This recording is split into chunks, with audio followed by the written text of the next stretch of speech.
Hey Off-White Coat listeners, it is my privilege to get to tell you about this sweet deal from our friends over at Picmonic. If you haven't heard about Picmonic, it is a fantastic picture-based mnemonic platform that can certainly help out any student. Most of the videos are around 2 minutes long and provide a quick and effective way to memorize material for any upcoming medical exam. It is extremely efficient. They have this search bar function where you can search playlists on general topics like renal to step 1 to step 2, or even first aid and other books. If you want to review the Picmonic for later, you can even make a playlist of your own. Picmonic even has this repetition algorithm that is spaced out according to your learning needs. This helps with increasing long-term retention and allows you to review the right information at the right time. One of my favorite functions is the quizzes that are associated with each Picmonic. I'll take the quiz first and then learn about the associated pictures and what facts I need to sharpen up on. Honestly, Picmonic is a fantastic tool, and if you use our code OFFWHITECOAT, you'll get 20% off. That's off-white coat with no spaces. So what are you waiting for? Make studying the easiest part of your day. Sign up with Picmonic and use off-white coat to save yourself some money.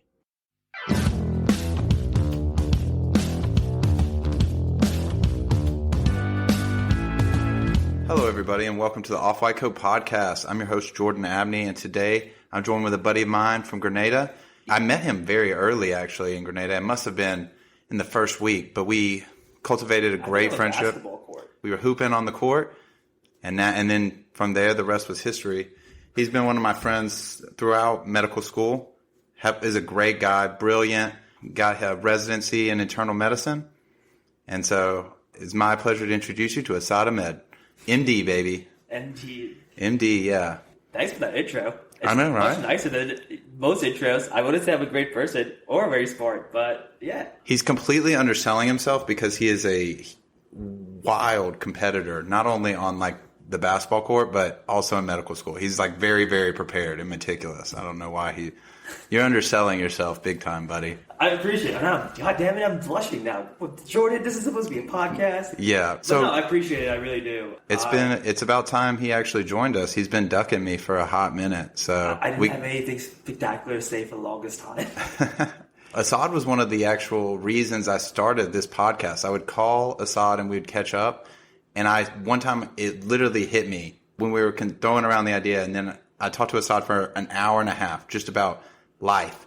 And we talked about a little bit about medicine, but a lot about life. Like the tangents of medicine. Tangents and everything. And I was like, for the love of God, we need a podcast just so I can at least have that episode or that conversation documented for future reference, even for myself.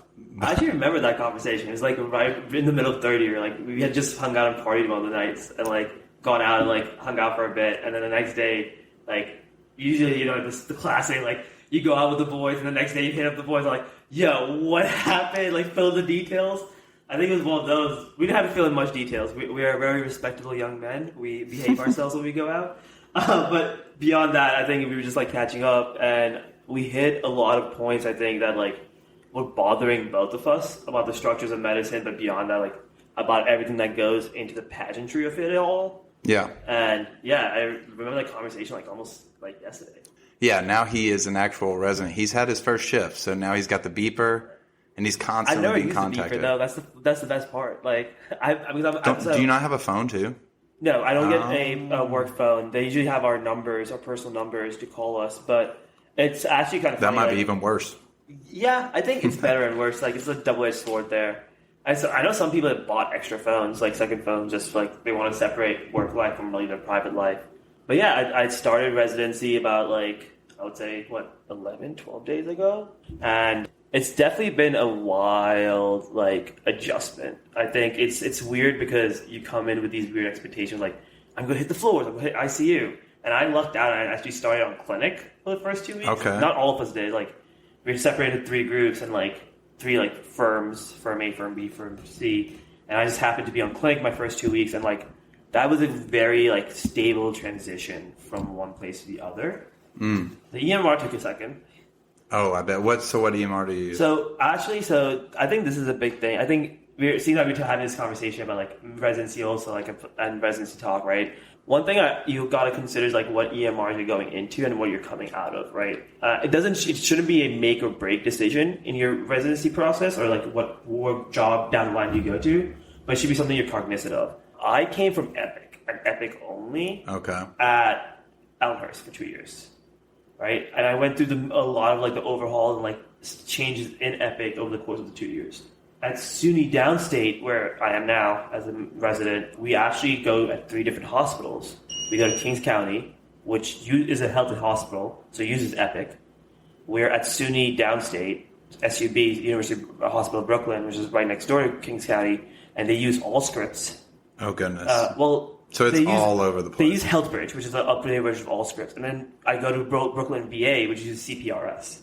Right? Okay. And it's funny, like CPRS is like one of the most ancient programs. It's been there since the beginning. It hasn't changed significantly over the course of the last few decades. It's like the last decade or so. I mean, there have been some updates and some like changes in workflow, but like it looks very similar, right? And the back in the day is like that classic hacker, like black hacker screen. You're typing like green and gray, like print font typing. Like it's just like it's like literally look like the movie Hacker from 1980s. Oh, okay. I was about to say, it looks like the Matrix. Yeah, or that, but without the complex code or the coolness of it. It's like take bootleg Matrix that had like a $10 budget, and their computers needed to look like shit, and that's what we get. I mean, it works for them, you know. The EMR definitely plays a factor, especially in the first couple days of your residency, or hell, not even first couple days, months. Yeah, of your resume, because you have to figure out everything. Everything is an issue, right? There's always a button to click or a warning. It always pops up. So yeah, that brings me to my next point. Actually, like the differences are very salient between each EMR. I haven't used CPRS in a long time, so I don't really know much about that. But I've used a USB system, which is HealthBridge again, and the Epic system again. And the best way to describe it is like HealthBridge Allscripts is not intuitive at all. But once you know the flow of things, it's 5 or 6 things that you have to click each time, and you just memorize them, and you just go through them. So, like, half the time, it's like, where the hell is my order button? But once I figure out, like, the sequences of it and, like, where the favorites were, blah, blah, blah, it was easier to put everything in. So it's not intuitive, but once you memorize it, it works.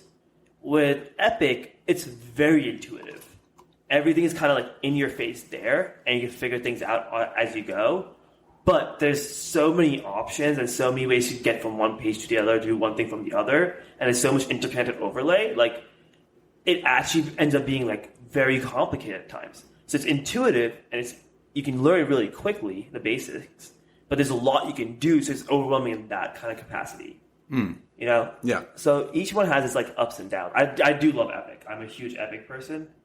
It definitely plays a factor into everything that you're doing. Because they had Epic in one of the hospitals, is that why you chose the residency? No. So again, did you even that's know? not how you make and break it. But I think we did. Everyone asked this. This is a question you should always ask. Like, what is the EMR you're using right now? Is there any push to switch to Epic? And because Epic is the best EMR right now, right? Mm-hmm. It is complicated. There's a lot to do.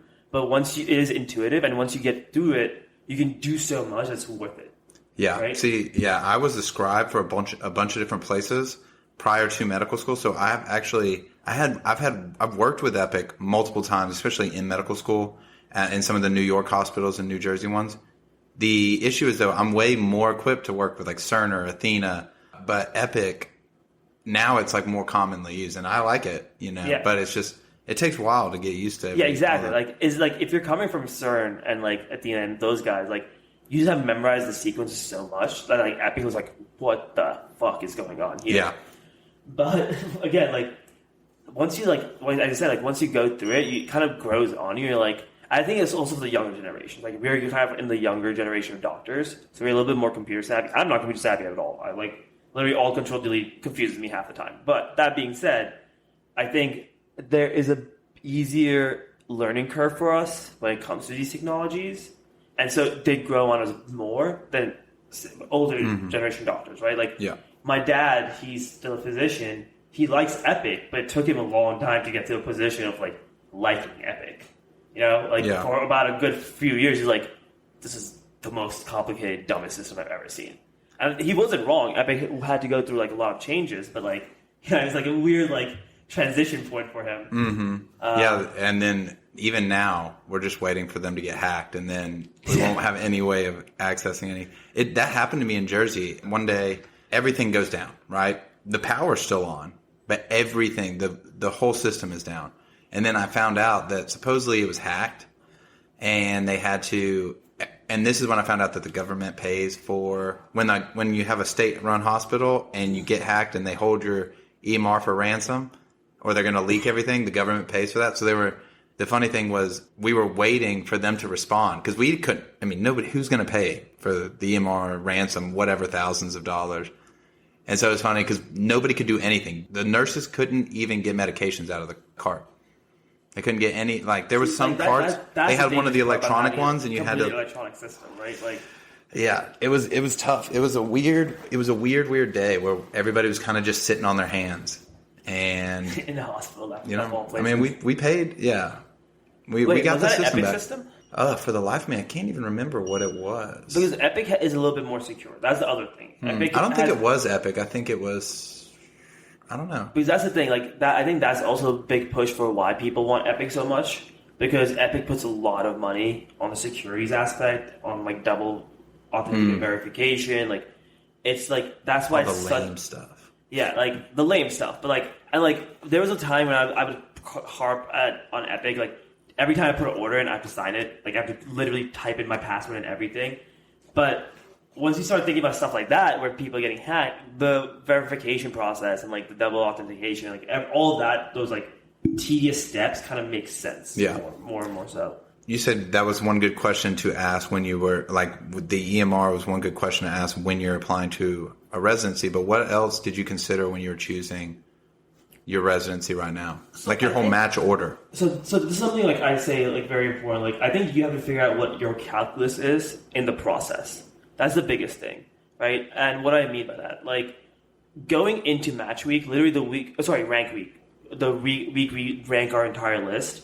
I think beginning of that week, like my list did not look the way it did in the end at all. Like SUNY Downstate was not at the top of my list, right? It's a great program, it's a great opportunity, but there's a few factors that made me wonder if like it's the best program for me. There are other programs, there's Stony, there's UConn, there's a few other programs that were just as good, if not slightly better in my head. And the calculus that existed at that time.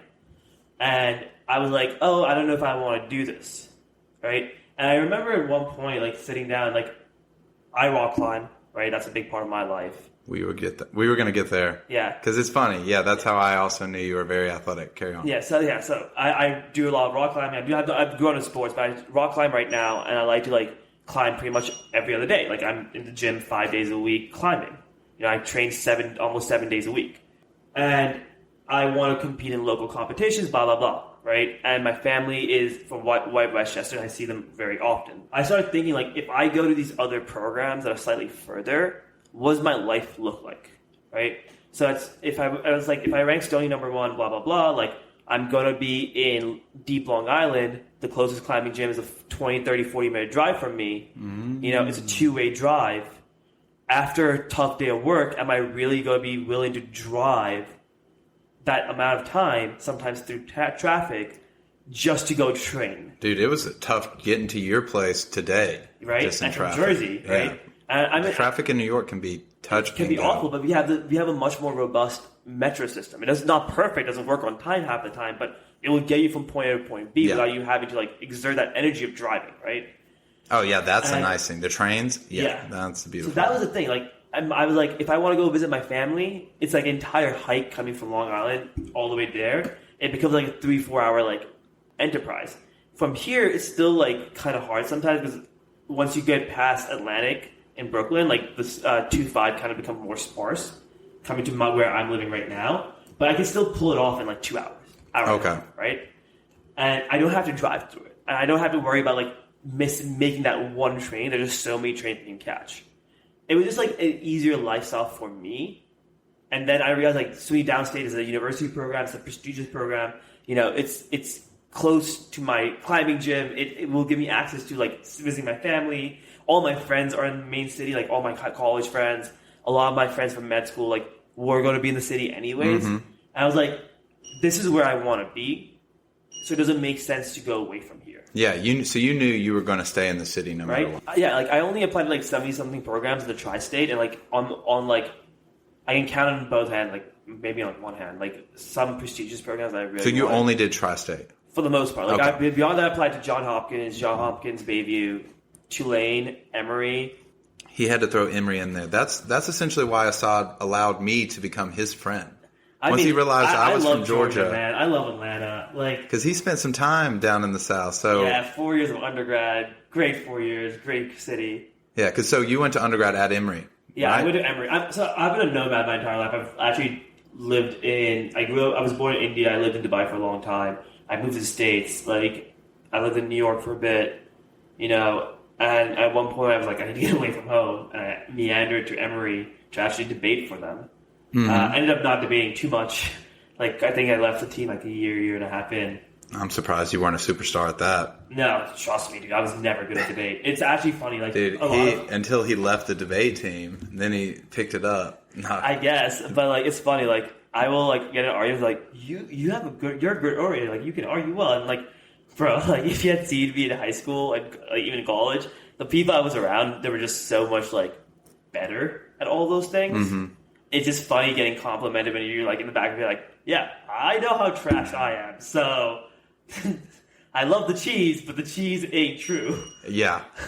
Well, that was actually one thing though, because there's very few friends that you have like deep conversations with, that you can get both people to see both sides of the aisle without there being like feelings hurt. Yeah. Or something like that. Because sometimes when you bring up personal topics or political topics or things that are in the news, like it can get dicey, and you don't want to alienate your friend because you don't care really, but by bringing it up, they could get their emotion. Like me and you have been able to have many deep conversations about like topics where because you actually, I feel like if anything, I try to see both sides of things, right? I might try to play devil's advocate, but I like to see both sides.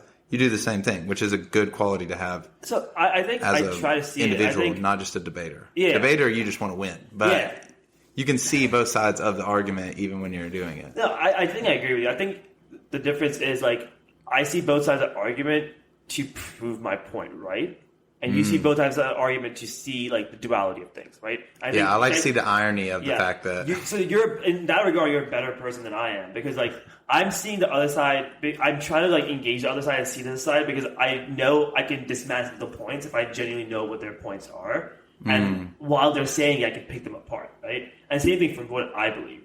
I think also like talking about spectrums, I think we're actually closer on the spectrum than on the political spectrum than you realize. I think we are. That's the thing. Like, I think people always think like I'm like you're like a Republican or Democrat. I'm a Republican or Democrat. And I think a lot of things are forgotten. Like, there is something about just being a true progressive and just wanting in a constitutional democracy to move with that progress structurally. I think that's so important in every aspect, not just religion, not just politics, but also like medicine and like anything like that's intellectual in any capacity, like being able to evolve with time. Yeah, I find that if I'm ever emotionally charged on now, I hope everybody can see why I can have an hour and a half long conversation with this guy without even blinking. The unfortunate thing is we're going to have to we'll be concise just for this episode. We'll have another one where we'll go into it. But I think when I'm ever emotionally charged about something, I always take the time to see what maybe the other person, what the other side would be. Because usually that actually, you're able to see you either solidify your argument, right? But it becomes less emotionally charged because you have actual information. Mm-hmm. And then also, sometimes you just see the fact that you're both kind of ironic. If you go to see both sides, you can you kind of ironically see that there's a little wiggle room for both, and it's more of a gray area. And then you have to just laugh at the fact that you were even emotionally charged to begin with. Yeah, you're oh man, did I really just become wrong right there? That's funny. So I think I appreciate that about you a lot. Like, that shows like a lot of maturity, because I think that comes with maturity, right? Like, with time, you start realizing like you can't have a gut check reaction to things, and you can't respond to them like in a minute, right? Like, yeah, my gut check reactions most of the time might be wrong. Yeah, well, that's a great perspective to have, because that's really crucial in medicine, right? Like, I think a lot of doctors go with this mindset like we're right, so we have to be right, and it's like that's where the mistakes happen. I think also like talking about kind of like the emotions that come into See, this is the best thing about these conversations. We just go and chant tangents, just jump from one topic to another. I know, right? I'm glad. Don't worry, y'all will keep up eventually.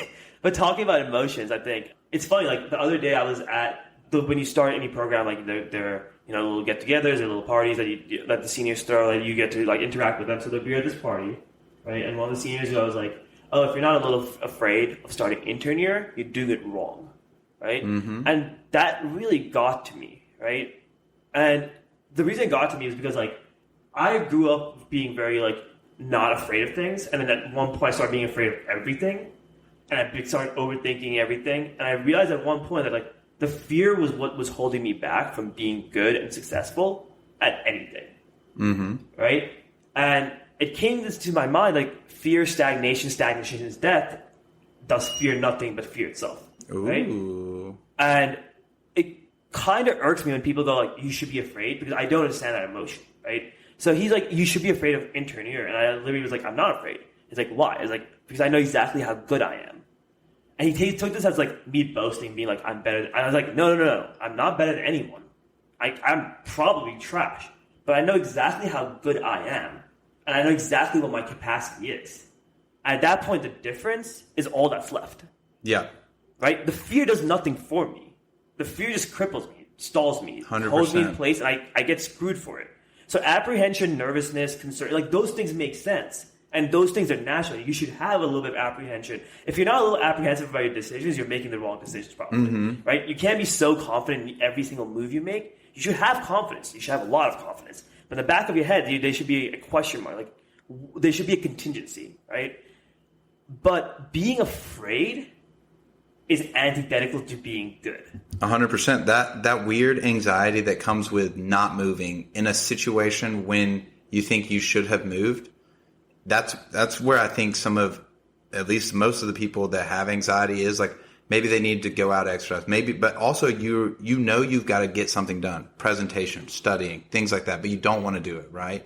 So in the back of your mind, it's just brewing. Yeah, I think the fear of moving, and I'm only using that to be like, whenever you go into that first year, like you're describing, I find myself in a very, very similar situation where I know that I'm not the best, right? Or I know, I'm not trying to say that I know everything, but I know that I will work and I will try and I'll be there and be present to the point that I know I'll get there. And so like, there's no fear. There's no fear in the fact that I know I'm going to be a fine doctor, to be honest. Like I don't really question that. I've been around it enough and I know I care about people enough that I'll take the time to pay attention and I'll figure it out eventually. Especially if you're willing to do the work, right? Yeah, like by the way, yeah. Sorry. No. Just That's to clarify literally one thing, we're not questioning anxiety, but because we talked about anxiety for a second, we're not talking about clinical anxiety or like a clinical like someone is struggling with anxiety itself. We're talking about this like the aspects of anxiety that go beyond day-to-day life. Like I think I just want to clarify, like for any of our people listening, like we're not challenging there's a medical aspect to anxiety, like clinical anxiety. Yes. That's not what we're talking about. We're talking about the day-to-day anxieties of just moving through life that everyone kind of feels. The basis of anxiety, which is the feeling of your body needing to move. Yeah. And I just want to differentiate the clinical yeah. aspect and the like day-to-day aspect that we're talking about. And everybody's different, so that level also can increase depending on the person, which, sometimes it'll be elevated to the clinical diagnosis, which means it's almost... It's not debilitating, but it is debilitating. It can. It's like it's messing with your day-to-day life. So we're not really talking about that. No. I'm talking about when you feel it in your gut that your stomach hurts. Exactly. When you feel it in your chest, like you're like my heart. I should have done this. I should have done that. Yeah, and then holding yourself back from that tension and apprehension just because you're feeling that apprehension. Mm-hmm. I should have spoken to this person, but you're too scared, right? Yeah, and you're beating your own self up. That is, in my own self, that's how I view my own. And that's a great example. Like, more times than not, if you approach someone and you're like respectful and nice about it, and you're like, hey, like, this is what I think, or this is what I want to talk about, especially in the medical setting, like this for a lot of the younger med students that are going through the motions, especially in clinical motions, like, don't be afraid to ask attendings and ask seniors questions till you do it the right way, right? Because that's the big part of the ballgame. Right, like, and like a lot of people won't ask questions. They're like, "This is a dumb question," or they're afraid of like something happening. But that's the thing. Like, if you do that, you won't ask the question, you won't grow and learn, and you won't fix the things you're thinking about. But B, like, if you do that, you also don't learn to stand up for yourself. And stand up to be like, hey, I don't think this is right. And when you become a resident, when you become a second year, there'll be moments where you will be in a room and you might not have the same idea for like the care of a patient or whatever. And you have to be able to be like, hey, I don't think this is the strategy we want. Because it has to be, if you're right, you're right. But if you're wrong, that needs to be cleaned up. Because at one point you'll be alone, right? And you can't be making those mistakes. Yeah. First off, use your time while you're a student. Please, do all the procedures you can. Take the second. Say, if someone says, and this was a good example, it was brought up the other day. If someone says, hey, do you know how to do this? Do you know how to do a midline? You can say, I've watched a bunch of people. Will you let me try? Or if you've never done it. Or you say, I've done it, a couple times, but I watched it multiple times today. Can I try? Do you mind if I try? That will go a long way. Because sometimes they're just asking. Can I watch? Can I learn? It's happened to me, where I've said, oh, I've done it a couple times, expecting them to let me do it, and they go, okay, and then they just do it. Yeah. And they go, because they think that I'm not, willing. You're saying no in a nice way, even though saying, I know what I'm doing. Yeah, because that's what I was trying to get at, was to be honest and let them know that I knew what I was doing. But sometimes, they're just asking, in a way, do I need to teach you? Do I not? And sometimes I'm like, oh, I've done this before, but I want to see your technique, right? Or show me, because when they start doing it, right, I'm like, oh, okay, I'll start pointing things out so that they'll start teaching me or talking to me instead of just doing it and ignoring me in the room. Because sometimes they're like, oh, okay, if you know how to do it, I'll just do it and we'll move on. But I think that also comes with a lot of phrasing, right? You have to phrase your conversation very carefully. Yeah. I'm not saying you should think about every single word, but you should be cognizant about what's being said. 100%. It's very hard in the hospital. You have to be very cognizant of everything that you're saying. And I'm a goofball. I will have banter. I will goof around. I will make jokes, blah blah blah. I'll make smart ass comments. I've always been cheeky, so I'll make a lot of cheeky comments. And I'll do it in the hospital, but I know when to do it and when not to do it. Right? I don't do it in front of attendings most of the time. If I do it with attending I have such a good rapport with. I don't do it in front of any attending. I don't. Yeah, but sometimes I will say smart ass things. Yeah. And there was one attending, Dr. Auerbach. She was the PD of the Palm-Crit Fellowship at Elmhurst, and she's incredible, super smart, super dedicated, and just a very easy person to talk to in general. And I think I was with her for the fourth, fifth time. She was my attending, not fourth, fifth, fourth, fifth rotation. I've been with her multiple times. And at that point, there would be moments where I could make certain cheeky comments, and she would laugh about it. And because I understood where she stood and what type of humor she appreciated, I knew I could make those comments without it crossing a line. Mm-hmm. But I didn't do that with most of the other attendings because I knew that it's not what they appreciate. So you have to understand what your setting is and what to say to who, right? Do you think some of that came from your parents your dad being a physician? No. I think I learned that from my mother. That's why. I know, just interacting, and even in the times that I guess I might have been goofy or something, because sometimes I just like to be goofy. I was told, hey, we need to tighten this thing up. In that way, yeah. I think my parents would don't be stupid. But I was young, right? I'm 15, 16. I don't know. I'm just trying to be. No, they would definitely check me and be like, hey, what are you saying right now? Is this place to be talking that? I think that's there's it. Also right there. A little bit more that discipline in that house. You can't be saying certain things in certain spaces. Yeah. I think I cursed recently and shook the house. Everybody was like, did you say the F word in conversation to mom and dad? I was like, well, I'm 30 now, but that would not fly in any capacity, even on a whisper, 10 miles from my parents if we were in the same household. You know what I mean? So I think, and saying thank you to everybody. You know what I mean? Saying sorry but for the smallest things, not out of apology, but just out of just how you treat another person was very much from them, right? I think I came to New York, and actually one of my ex-girlfriends was I don't know why you apologize to everyone so much. Every time I would bump someone on the street, would push someone Nick's, anything, I would hey, sorry about that. And for me, it was it's not about being polite. It's just how you treat other people. That's just how you do it. I think that was a big part of my parents' upbringing. You just treat people in a certain way. That's the expectation. You would think this guy was raised in the South, man.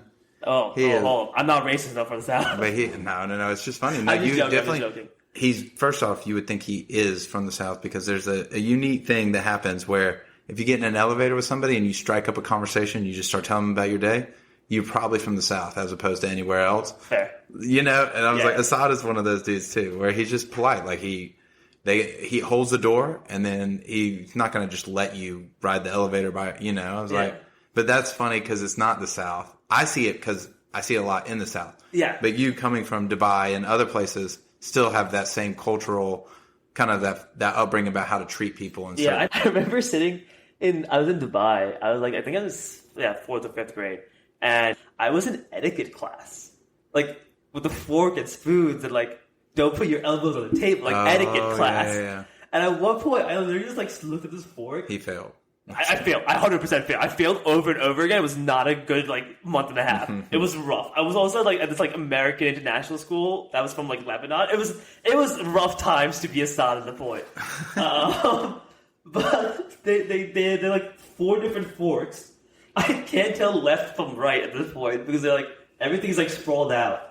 And I remember them like, this is a dessert fork. This is a salad fork. Blah blah blah. I just grabbed the most fork that I could this is good size for me, it fits well in my hand and it'll put food in my mouth at an even amount. And I just I'm eating everything with this mouth. He's only using the small fork. Pretty much the medium, the same, the smallest one. This is what I'm doing. This is what I'm committed to. It fits in my hand. I can stab things. It's not massive. It's that did not fly. I failed immediately, but. It's funny, I feel that's the big thing of that construct, right? We come from very societally just that construct. Anyway. No, and that's the way. How did your first couple days go? How has your schedule been? How have you enjoyed? So I think I lucked out. I started in clinic, so it's been very light for me overall. Comparatively, it's still been busy, and I still had a learning curve and had my struggles the first few days, but it hasn't been as hectic because I've not been having to see a crap load of patients, right? I was seeing 1 patient or 2 patients every clinic half, which is a 3-4 hour block, morning, afternoon. I did some specialty clinics, a cardiology clinic here and there. So things have been pretty slow. I think they're going to ramp up once I go to ICU starting Monday. I start ICU nights Monday night. Every program is kind of set up differently. Ours is actually very academically focused. So we do a 4+2 system. We have 4 weeks of floor, ICU, blah, blah, blah, and 2 weeks of clinic every single time, right? And so we cycle through, and our shifts are through any single service is 2 weeks long, right? Other people do 5+1, some do 6+2. This is the X and Y, X plus Y system. And I think a lot of programs are transitioning to that. I think that's, if you're applying for a residency right now, I think you should try to apply to an X plus Y program. Especially if one has a Y, the Y, the clinic block is 2 weeks. And the reason I say that is because you get a lot more time to yourself on the weekends then, right? And I think that time is so important because you need a time to unwind and deload from the craziness of a hospital setting because it is a very high intensity, very stressful setting. So we cycled through that. But the nice thing about SUNY Downstate that I've really come to appreciate is that, so intern year, you get 2 electives, 2 2-week electives, one of pure elective, one elective with night float. And you just get to choose? So you get to choose your electives. Okay. Sports medicine, cardiology, that's right. Whatever. Okay. You email, you try to, and usually you will be able to get what you want because it's cycling through, but sometimes you don't. Because you're competing with the second and third years as well for those rotation spots. Yeah. There's an ultrasound elective. I can't do the ultrasound elective till later because they want the second and third years to do them first. And that makes sense. They should be prioritized because ultrasound is just such a big part of what we're doing moving forward. But what we do is we have all these subspecialty specialty clinics mixed into our normal clinics. And we go, so each clinic is assigned a number right now. So this first, I was on Y1, right? And the next time I'll be on Y2 and then I'll be on Y3 and then it'll rotate back to Y1, Y2, Y3, right? And Y is my clinic block, right? Y1, Y2 I have subspecialty clinic mixed in with normal clinic, but Y3, I can actually do an elective and do clinic at the same time. Because I only have, I have slightly fewer clinic responsibilities that 2 weeks. Instead of being in the clinic 3 half days required in my continuity clinic, I have to only be one half day required. Right? Everything else I can do inpatient elective or outpatient elective. Okay. Right? And then I just have to make sure I go to didactics and lectures and whatever. So I think like that gives you so much more elective time and so much more time to network and make connections. And it's a benefit. Okay. Other programs, again, if you're not trying to do fellowships, might not want that. If you don't do you want to do a fellowship? So yeah, I'm probably going to do pulm crit or interventional cardiology. Most likely pulm crit. Okay. So pulm crit. Okay. Yeah. He'll be coming to a hospital near you very soon. Yeah. You will only need him in an emergency though. So if you need me, things are going wrong. Yeah, things are going very wrong. Okay. Do you have any? Because we're gonna have to wrap this up. We hate it. We'll do another one. Yeah, we'll do one again soon. Because we've been trying to, and we needed more time. Because honestly, me and Asad can talk for hours. Yeah. I feel bad because I've had to cut off the tangents because the tangents actually come out great. It's fine, completely fine. But do you have any advice for anybody that's coming into medical school or people that are in medical school that are applying?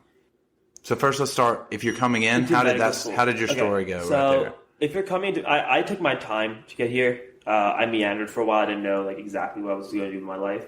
I would say understand what you're signing up for. Right. Good. That's a very good one. Everyone says med school is the hardest time. It can be. It can be not terrible, but it's a grind. It's a process. It's not a cup of tea in any capacity. And at that point, you have to realize like, are you willing to do the battles? And a lot of the battles are with sometimes with administration, with the material, blah, blah, blah, but a lot of the battles are with yourself. And are you willing to fight those battles out with yourself? Because like a lot of times, like it's going to be lonely. It's a lonely journey. And honestly, like if you're going to SGU, it's because like you've made certain like mistakes in your past. Like that's just a reality. Like there have been certain limits for your career so far, or whatever the situation. He's like talking shit about me now. No, I'm talking shit about myself, right? Like I didn't really have that much prospects. I know exactly out of like undergrad. Besides really going to SGU. I didn't know right away, right? Right. So, even when I knew, like my grades weren't high enough, like exactly, there were a lot of things like limiting me. And so there was a lot of people that just did not believe in it. Like they didn't see it. Like my best friends, like I love them to death. They're like brothers to me. But like they'll say like there were moments where they're like, I don't think this kid is going to pull this off. Right. Even my dad, like he's the guy who picked me up since I was a little kid, taught me how to dust myself off and move forward. And at one point, it just became a natural thing I always did for myself without having anyone do it for me. Like, just get up and dust myself and move forward. But, like, there were points where he was like, I wasn't sure you were going to become a doctor. So no one will believe in it till you do it. And really, the only person that can do it, like, believe in yourself is, like, you. But it's not just belief, it's the grind. And you have to be willing to do that work. And look at him now, Pops. You're right. Yeah. Right? Look at me now, Pops. Look at him I think now. for people going into residency, know what your calculus is, what you want from your life. But also know, like, what type of doctor you are and what's your bread and butter, right? We talked about this before, like I want to do trauma surgery all the time. You want to do trauma surgery right now. The bread and butter of trauma surgery isn't gunshot wounds and stab wounds. It's lap choles. Mm-hmm. Can you do a lot of lap choles long term? Yeah, you have to figure out exactly what your actual life is going to be past you picking this decision. Yeah, exactly. You have to understand the bread and butter of everything. And if you can't be satisfied with that bread and butter, it will gnaw on you. And then can you do that job long term? Becomes the question, right? So know the bread and butter. I think for people that are starting residency or starting really anything in medicine or anything in anywhere, right? There was a conversation about standards, about like what standards that we should hold ourselves to. And I made the argument that if you're a doctor, you should hold yourself to the standard you signed up for and not the standards you see. The standards you signed up for and not the standards you see. And what I mean by that is like, we see a lot of some dumb things in the hospital. Sometimes they're inevitable, they're just going to happen. Sometimes they're screw-ups. Sometimes whatever. But that's not the standard we should like live up to. We should live up to the standard like we actually signed up for. And with that comes the point that like there are very few days. And I'm paraphrasing a little bit from the West Wing here. There are very few days in this world that aren't nuanced, right? And those days almost always come with a body count. Nice. Right? And medicine is one of those moments. There's so many things in medicine that are nuanced, around medicine that are nuanced. But when it comes to the nitty gritty of it, the standards part is not. Either you're a doctor or you're not. True. And I'm not saying like people don't make mistakes, they don't fall. I fall short. I'm not perfect. I'm not better than other people. But I am a doctor and I have to live up to that standard. And if I'm not going to, then am I? Mm-hmm. And that's you got to ask yourself that question a little bit. Yeah, we all have our skills, and you want to pick the best one that exactly. That way you can achieve that higher ranking of care. But your life has to be like my grandfather always just told me: that you can't fill anybody else's cup up unless your cup is full, right? And that means a lot when you're a doctor, right? Because your job is to fill somebody's cup up, help them in some way. And so you've got to find a job not only that you will be happy at, or for one, that you are good at, but that you'll be happy at further on. And you will be able to enjoy that, carry on, so that you can bring that passion into work and you can help other people.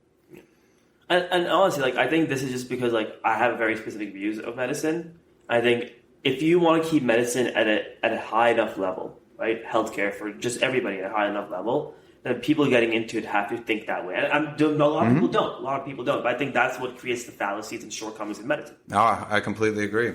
Yeah. I mean, at that point... Yeah, I guess. Yeah, should we just wrap that bad boy up? Yeah, I guess this is the good Yeah, we have to wrap it up anyway for time constraints. We're sorry, people. I know you want to hear more from Asad. I do too. I doubt it. But I'm leaving New York as of today, so we had to wrap this one up. Asad, dude, you're amazing. Every time, love this man to death. Thank you so much for coming. Thank you. It was great being here. I love you. It's great talking to you always. Also, listen to Offbeat podcast all the time, people. Wait, what did you say? Off-White Code podcast. We have to listen to Off-White Code podcast. No, Asad is one of those people that he was like, what should we talk? I asked him if he had anything to talk about. And then he said, oh, well, the last couple episodes you talked about this and this. I was like, oh, man, he actually did listen to the episode. Well, the funny thing is, before I said that sentence, I said it in my head 4 times. I say Off-White Code, like Off-White Code. And then I immediately said Offbeat because that's the only thing that I can think of starts with off. So, yeah, that was a travesty, but we all appreciate it. Yeah, check us out, baby. we love the support. Asad, it was so great. I'll be seeing you pretty much anytime I'm ever in New York because this guy is fantastic. We can do an online interview too. And we'll do an online one too. All right. Thank you so much for listening. Appreciate it.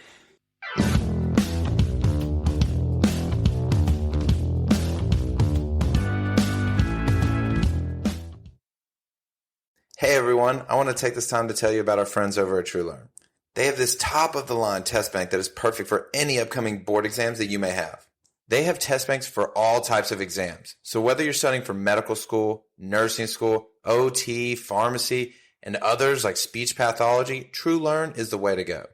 If you're like me and going through medical school, they have question banks for all the big exams, like Step 1, Step 2, and Step 3, with quality assessments for each exam. Look, I know we didn't go into healthcare because we love taking tests. This is the hard part of the job.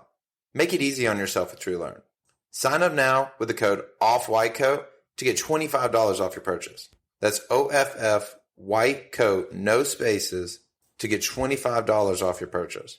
This is a test bank that you do not want to pass up on. Make this easy on yourself. Take the deal, pass your boards, and get back to enjoying the reason you went into healthcare.